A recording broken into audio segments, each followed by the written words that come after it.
This is here the all-new generation of the BMW X3 in the sporty trim, the X3 M50. And there has been some criticism of the all-new generation of the X3. What's it all about? What are the pros? What are the cons? We're going to find out everything about this 3-liter 6-cylinder under the hood. Here with Thomas and Autogefühl in 4K, full screen, full length. Let's go with, you can get that one, don't have to, with the illuminated double kit lane here now. This is a very cool feature, I feel, especially at night, gives even more character to this vehicle. And yeah, also when it's dark here in the German winter at midday. So it's not night, but it feels like it. But we can see the signature splitter also here at the side, for example. And you can also get a matrix LED. Fire red is this vehicle color here for today, and yeah, freshly washed for you here. That's why we have some drops on the ground here as well. The M performance model, black accentuations here. Then here these are, the special gaps here to reduce the wind turbulences in the wheel arch, better for aerodynamics. And more black accentuations here, equipped also with the shadow package. Then here the black side mirror caps and also the frames around the windows. Wheels 20-inch here today. You could theoretically also go up to 21-inch. However, comfort-wise, these ones are of course better. This one gets an adaptive M suspension. Going to find out more about the comfort then, especially in the driving part. So the suspension here then also adapts to the driving mode. The length is 4.76 m or 187 inches. So this new X3 generation has also grown just a little bit. And in the rear, you can see this modern tail lamp signature here. That looks very fancy, doesn't it? And you have a so-called more monolithic design. So really large areas of design. This is a new BMW design language. This will also be stressed even more with the Neue Klasse, the new class of the, oh, you see here, sometimes the light goes into a saving mode, then the inside part is, no? Or? No. I think when I open the driver door, then it comes back, right? No? Can't be. No. No? Some old doors. I don't know, maybe I have to open the driver door for a longer period of time or something. But what I also want to show you are the turning indicators. So here we go. And in the rear, see here, they're also wide enough, very well visible. Yeah, and then more black accentuations here. And this 3-liter 6-cylinder has two massive exhausts on each side. So 1, 2, 3, 4 overall. Yeah. That looks very cool, and it's the real deal. No fake exhaust police needed here whatsoever. Yeah, and of course, let's check it out here in the front with the turning indicators and also the engine. So I think design-wise, it works very well. In the front, there has been a lot of criticism that some say that like the grille is too large or something like that. No, I like it, especially with the illumination. However, I found the base styling better. Here, for me, it's a little bit too much black. Or what do you think? Then the turning indicators in the front have this pulsing style. So they, appears like something like a heartbeat or so. And then let's take a look at the engine. Open that here in the front. There we go. Of course, with BMW, it's always that you just pull it twice and then it opens. It's a practical thing. 3-liter 6-cylinder, B58.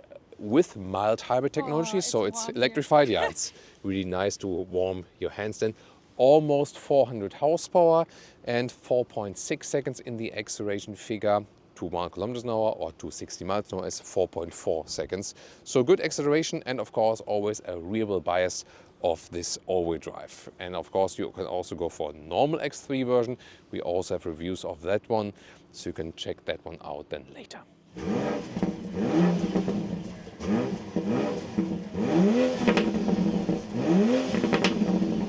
Khaki with the M colors then in this case, it's nice.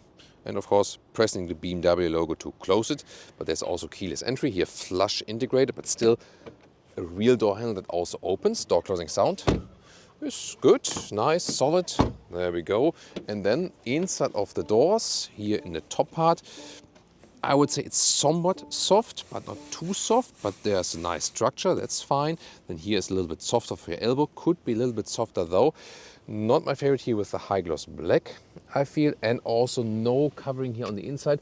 Some say, and also BMW, it's better when you spill something in there, you can wipe it easier, but I feel when I put something in there, like this, you know, not the key, but just like a sunglass cover or something like that, it should be felt covered. That's what I think. Here in the top part, this ambient lighting integration. Leah doesn't like it that much. I like it, so that's personal opinion. And this is the new control here for the vents. Interesting, and also here to open and see that whole thing moves then. So I think this should be better. This is not the BMW premium quality we expect. Here I have to say, some say, you know, it's matte. They put it in a matte way intentionally, this and this, because when you touch it on this high gloss black surface, which is also not a good solution, you would see more fingerprints. So there I think the matte solution look is good. Yeah, I'm not sure. I've mixed feelings about this indeed, I have to say. And then we have here the... No entry badge. Oh yeah, no badge here. What is this? That is missing as well. And here the steering wheel, this and the M Sport steering wheel, this and from animal material. The base steering wheel, also with a flat bottom, is now animal free and has actually a better tactile feeling to it than this one. However, here with the cool 12 o'clock marking, and also with shifting pedals behind and so on. So this is also a sportier style. Then standard seats for this one are these. These are the Veganza high-grade leatherette seats. Really nice plush quality with some Alcantara inserts as well here on the top shoulder part. This is really nice here. And the seating comfort is great. So this is where BMW is at this moment leading, and they have stepped up the game pretty much. So maybe like 10 years ago, there were a lot of BMW seats that were not that good. But here now, really improved the comfort game. You can also here put this lower area a little bit longer and see how plush it is. So I'm really happy with the seats and the seating comfort. And with 189, 6'2", I also have enough headroom left here. So, and then the steering wheel control up and down, in and out. Yeah, just from some interior pieces here, yeah, I think that's not a step forward in this generation. I already gave them that feedback here to some of the pieces and parts, and I hope they will improve that with the next, maybe like model year or facelift or something. Then the cockpit overview, very clean now. It's nice here with the dashboard. That's also good quality here. That's what I like. And then the glove box fits for Leah's small leatherette handbag, but that's it actually. So really tiny glove box indeed. And the styling is here really accentuated with all these ambient lighting signatures. I found it pretty cool, and it also changes according to the driving modes. For example, here when I go to the sport mode, it switches then in the M colors, like that. So that's pretty fancy indeed. Or also there's this effect when I hit the turning indicator, hazard lights in this case, because when I hit the turning indicators, doesn't show here, but the hazard lights here, I press it, then you have this interior visualization for that as well, even at the inside of the door. Why not actually? And this large middle console here, where the left side is for the phone to charge it in an inductive way, and also with a cooling slot here, so it's ventilated. Right side 2 USB-C chargers, but this is just to rest your phone there. And then really nice adaptive cup holders. They are good because they have these 3 adaptive elements, M badged in here. And I would still charge the phone with a cable, honestly, because I feel, especially when you use the phone function or the map function on the phone, the inductive charging pad just, doesn't charge it properly enough. But that's not a BMW problem, it's a general problem that I tend to charge the phones with the cables just quicker overall. And then here you still have this selector here, the iDrive controller. Also sounds nice, so you don't have to put everything with the fingerprint on the touchscreen, so it's good to still have it. However, when you select the drive modes, you have to click My Modes and then either confirm again in the screen or turn the knob and then press once again to confirm the driving mode. Too complicated to do that while driving indeed. The shifting lever is here really slim and integrated. That gives you space, but of course less sporty feeling in a way. Yeah, so it's pro and con. And here, nice, soft, and wide armrest here with a leather red cover.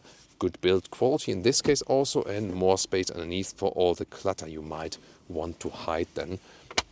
And the focus of this new cockpit is this dual screen, you know, here in this layout together, but two different monitors, of course, for instruments and the infotainment.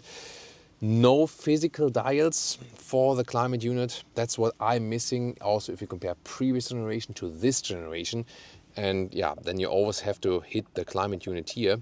And there are also some things that, for example, like now is wintertime in Germany.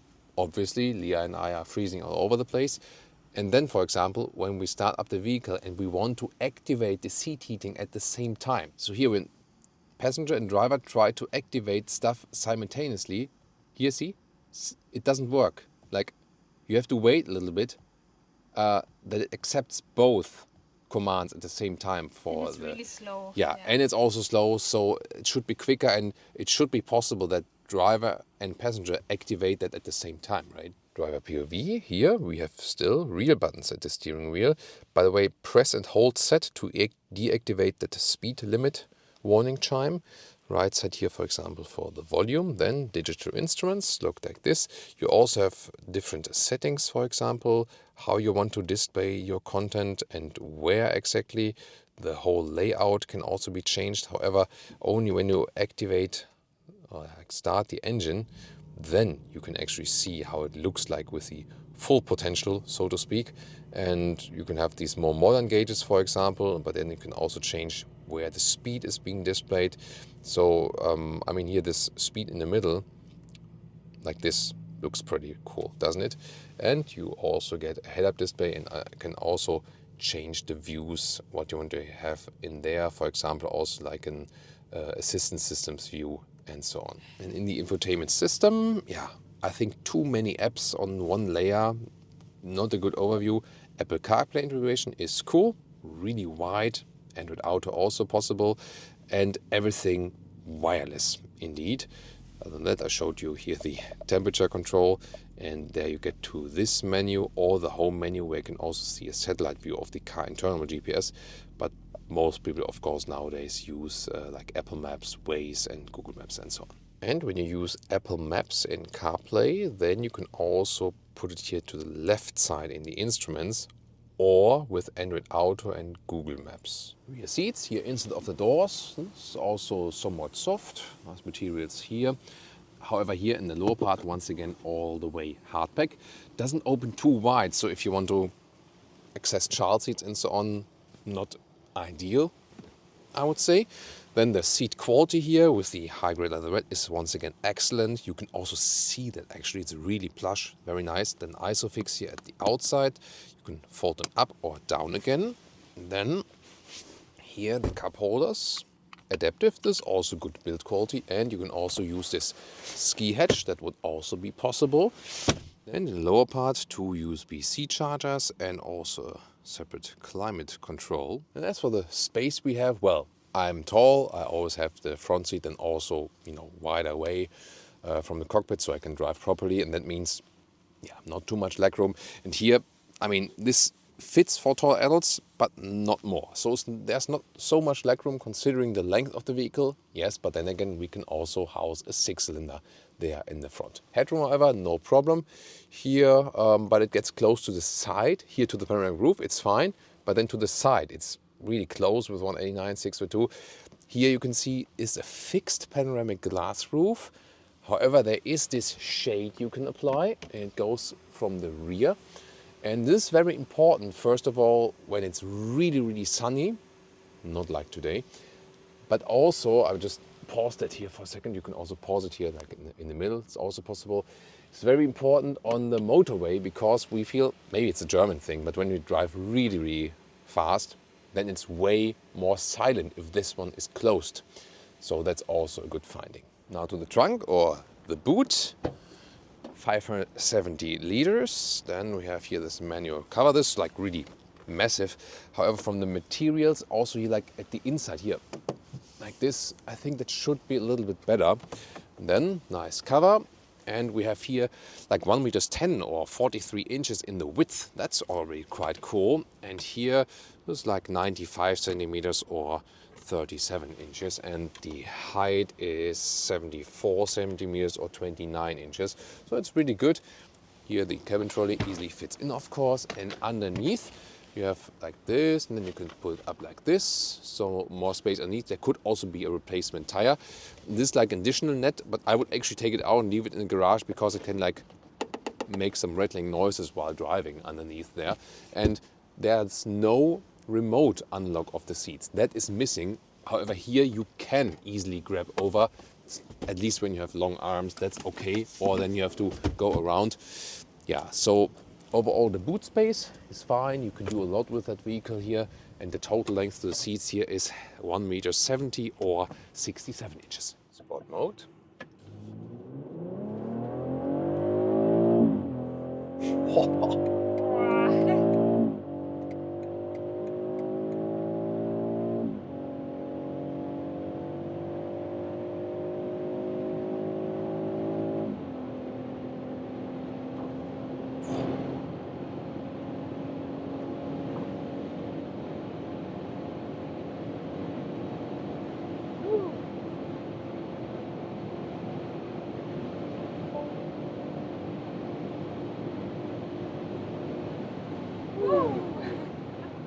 Nice. That was more than almost 250 kilometers an hour, like really nice. So yeah, this B58 engine is truly a gem. Here in the sport mode also some sound enhancement, but it was okay, you know, like it was fun, like the sound enhancement. It was not like it sometimes with these artificial sounds with like, you know, like that's super exaggerated and like what is this and stuff, and but yeah, it's actually fine. Adaptive suspension means we also have some stiffer suspension mode than here, and also here ambient lighting turns to red, instruments turns to red, everything like that. Pretty cool. And the car is also really stable. At very high speeds, as for the noise insulation, that could be better, I think. Right? Yeah, it's really loud, yeah. Yeah. So at very high speeds, though, you know. Now in the tunnel, look at that. Here we can play one more time with the ambient lighting, because in the sport mode that's pretty amazing. And you also have these visualizations here, for example. Going back then to the personal mode, then let's go back to the sport, and then you can see this animation also, right? Run through from the outside to the inside. Then here, yeah, that's pretty nice. And then also the M colors here with blue up here. So Mercedes has been doing ambient lighting, you know, pretty much long time and stuff. And then BMW said like, hey, let's also do something like that. And I think it's really nice, right? In the normal driving modes, if you're not sport mode, suspension is a little bit more forgiving. As long as the road is even and without potholes, it's absolutely fine and pretty cool. And the nice thing about this vehicle, you feel one with the car. So driver, steering, car, road, and so on. Also, the steering feel is a little better than in the normal base X3. The steering wheel itself, I like more in the base X3. It's the animal-free one then with the flat bottom. I think it's a little bit more modern. This one is also cool, like the visual part, but then with the animal skin wrap. The hybrid leather red is really better, meanwhile, for how it feels. However, here the steering feel is a little bit more precise here in the M50 version. That's pretty cool. And also in contrast to, for example, what I criticized with the BMW 3 Series, where I don't have enough steering feel. That's at least what I think. There's an X5 here. It's also the facelift here, where you can see it with the like this pulsing indicators there. You can see that it is the recent X5 facelift. So really like the steering feel here. No dead zone area, and you also feel a difference here in the normal driving mode. It's a little bit more, soft. And in the sport mode, for example, you have more feedback. I like the steering setting best in the sport mode, and you can also do some individual settings there. So very nice. You just have fun driving this one, you know. And it's already a, substantial length SUV, but still you feel like everyday driving is fun, and every single trip you do is fun.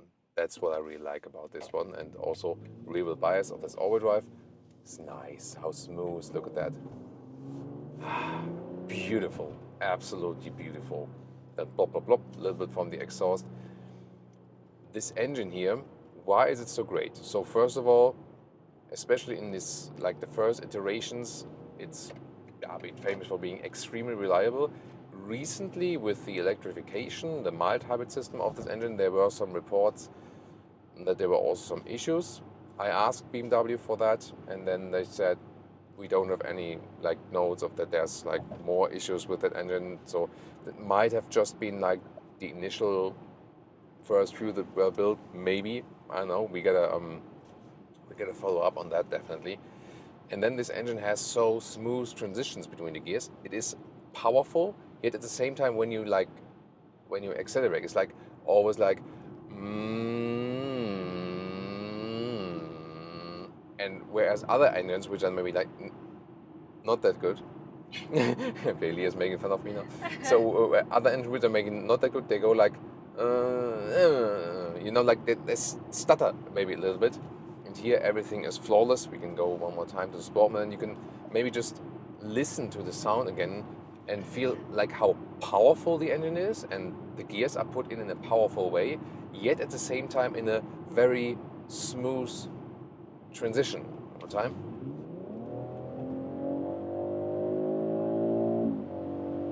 That's what I mean. It's awesome.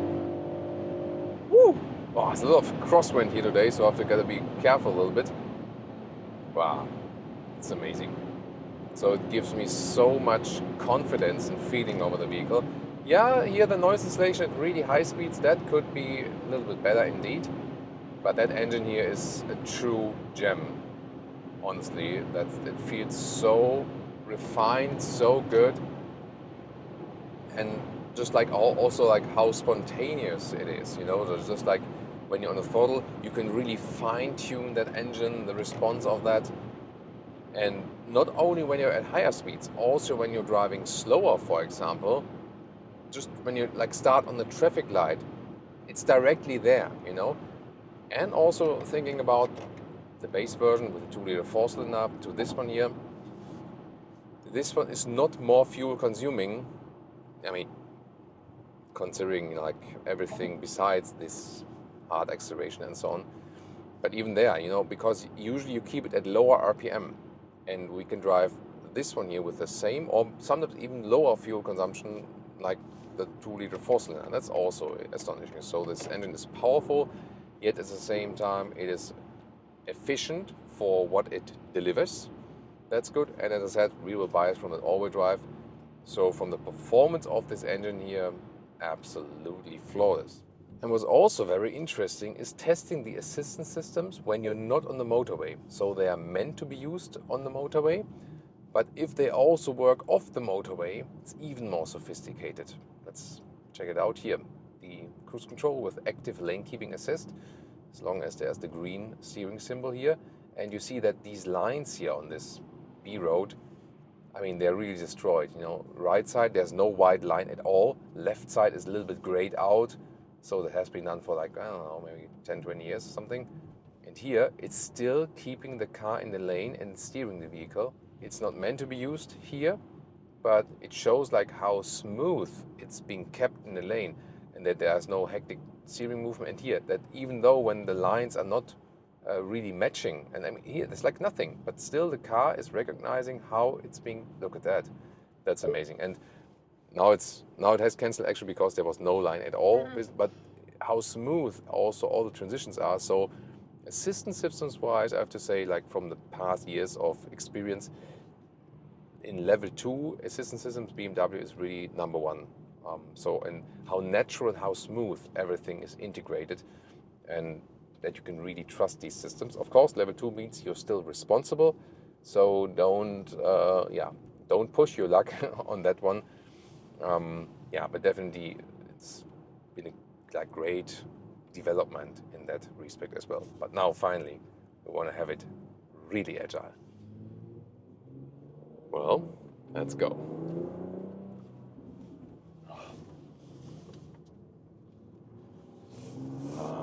Nice.